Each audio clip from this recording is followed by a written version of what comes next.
এখন 15-20 মিনিট সময় পাচ্ছে, আবার সময় পাচ্ছে, যেটা পূর্বে 1 মিনিটও পেত না। জি 1 মিনিটের মধ্যে বীর্যপাত হয়ে যেত, সেটা আলহামদুলিল্লাহ এখন 15-20 মিনিট সময় পাচ্ছে। আপনার সন্তুষ্ট তো? জি আলহামদুলিল্লাহ।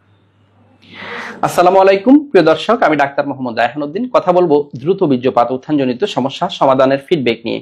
আজকে আমার সাথে যারা আছেন তারা এই সমস্যা নিয়ে কত বছর ধরে ভুগছিলেন এবং চিকিৎসার পর কেমন আছেন এবং চিকিৎসার পূর্বে কেমন ছিলেন সেই বিষয়গুলো নিয়ে আলোচনা করব। প্রিয় দর্শক, প্রথমেই বলে নিচ্ছি, প্রতিটি ভিডিও কোনো ধরনের চিকিৎসার উদ্দেশ্যে নয়, অবশ্যই চিকিৎসা নিতে উৎসাহিত করার জন্যই। আমার সাথে যারা আছেন শুনবো ওনাদের মুখ থেকে। কেমন আছেন? আলহামদুলিল্লাহ ভালো। আলহামদুলিল্লাহ। জি, মূলত আপনারা যে সমস্যা নিয়ে এসেছিলেন, স্বামীর যে সমস্যাটি ছিল, যৌন দুর্বলতার সমস্যা ছিল, এবং এই সমস্যাটা নিয়ে কতদিন ধরে ভুগছিল? প্রায় 4 বছর ধরে। 4 বছর ধরে ভুগছিল। এবং এখানে যখন এসেছেন চিকিৎসার পূর্বে কেমন ছিল এবং চিকিৎসার পর এখন কেমন আছে? চিকিৎসার আগে খুব খারাপ ছিল, এখন আলহামদুলিল্লাহ ভালো। এখন এভারেজ কেমন সময় পাচ্ছেন?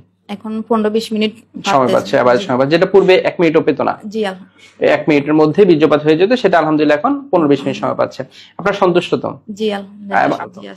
আলহামদুলিল্লাহ। এবং আপনার স্বামী এখানে আসার পর এমন কোনো ওষুধ খেতে হয়নি যে মিলনের পূর্বেই খেতে হবে, খাওয়ার পর মাথা ধরা, বুক ধরফর, এই ধরনের কোনো কথা বলেছে? না, নরমালি ওষুধ সেবন করেছে। এবং আপনি ওনাকে অনেক সাপোর্ট দিয়ে যাচ্ছেন, গত 4 বছর ধরে সাপোর্ট দিয়ে যাচ্ছেন এবং এখনো সাপোর্ট দিচ্ছেন, সেজন্য আপনাকে অসংখ্য ধন্যবাদ। শুনবো ভাইয়ের কাছ থেকে। কেমন আছেন আপনি? আলহামদুলিল্লাহ ভালো। আলহামদুলিল্লাহ। জি, আপনি মূলত যে সমস্যা নিয়ে এসেছেন, দ্রুত বীর্যপাত এবং উত্থানজনিত সমস্যা, দুটো সমস্যা তো ছিল। জি। এবং এই সমস্যা নিয়ে কত বছর ধরে ভুগছিলেন? 4 বছর। 4 বছর ধরে ভুগছিলেন। এবং এখানে আসার পূর্বে কেমন ছিলেন এবং এখন কেমন আছেন? এখানে আসার পূর্বে 1 থেকে 2 মিনিট, 1 মিনিটের মধ্যে 2 মিনিটের মধ্যে বীর্যপাত হয়ে যেত। এবং এখন সেটা কেমন সময় পাচ্ছেন? এখন 15 থেকে 20 মিনিট। 15-20 মিনিট সময় পাচ্ছেন। এবং আপনার এখানে আসার পর এমন কোনো ওষুধ খেতে হয়নি তো, মিলনের পূর্বেই খেতে হবে, খাওয়ার পর মাথা ধরা, বুক ধরফর, এই ধরনের সমস্যা? না, নরমালি ওষুধ সেবন করেছেন। এবং আলহামদুলিল্লাহ আপনার দাম্পত্য জীবন ভালো যাচ্ছে তো? আলহামদুলিল্লাহ ভালো যাচ্ছে। আপনার সন্তুষ্ট আছেন তো? সন্তুষ্ট। আলহামদুলিল্লাহ। আপনার দাম্পত্য জীবনের জন্য শুভকামনা করছি। প্রিয় দর্শক, শুনছিলেন ওনাদের ফিডব্যাকের কথা, ওনারা যা বলছেন ওনারা ভালো আছেন।